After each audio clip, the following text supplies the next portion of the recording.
Yahweh, soberano Pai Celestial. No poder do nome do nosso Senhor Cristo Jesus nos abençoa e nos guarda, nos ilumina e nos guia por um bom caminho. Estudo bíblico de João 9 verso 20. Introdução. João 9 relata a cura de um cego de nascença por Jesus, um milagre que desencadeia uma investigação intensa por parte dos fariseus. O versículo 20, os pais responderam: sabemos que ele é nosso filho e que nasceu cego. É parte da investigação dos líderes religiosos sobre o milagre ocorrido. Este versículo revela a apreensão dos pais do homem curado em se envolverem diretamente na discussão sobre a identidade de Jesus, preferindo afirmar apenas os fatos inegáveis sobre a condição anterior do filho. Essa hesitação prepara o cenário para o confronto subsequente entre o homem curado e os fariseus, destacando a crescente divisão e oposição a Jesus. Contexto histórico. No contexto do primeiro século na Palestina, a autoridade dos líderes religiosos era extremamente forte.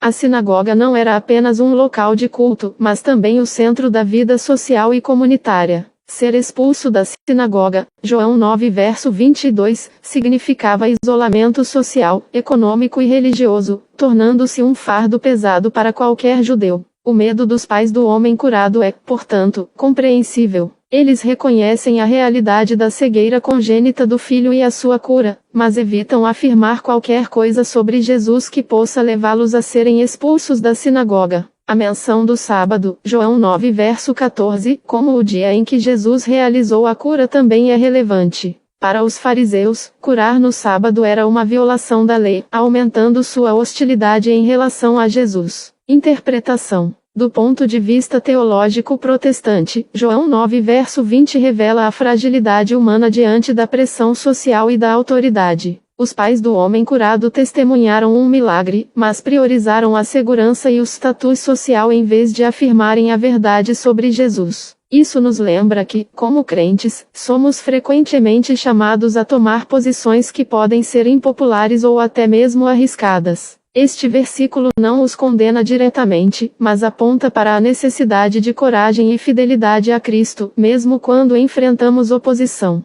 A cura do cego representa a libertação espiritual que Jesus oferece à humanidade. Assim como o cego recebeu a visão física, nós recebemos a visão espiritual para reconhecer Jesus como o Messias e o Filho de Deus. O capítulo todo enfatiza que aqueles que se agarram às suas próprias visões, como os fariseus, permanecem espiritualmente cegos, enquanto aqueles que reconhecem sua necessidade de Jesus recebem a verdadeira iluminação. Veja as referências em Mateus 10 versos 32 ao 33. Portanto, todo aquele que me confessar diante dos homens, também eu o confessarei diante de meu Pai, que está nos céus. Mas aquele que me negar diante dos homens, também eu o negarei diante de meu Pai, que está nos céus. Este versículo paralelo enfatiza a importância da confissão pública de fé em Jesus Cristo. Os pais do homem curado, ao hesitarem em afirmar sua crença em Jesus, ilustram o perigo de negar a Cristo por medo das consequências. Atos 4 versos 19 ao 20. Mas Pedro e João responderam: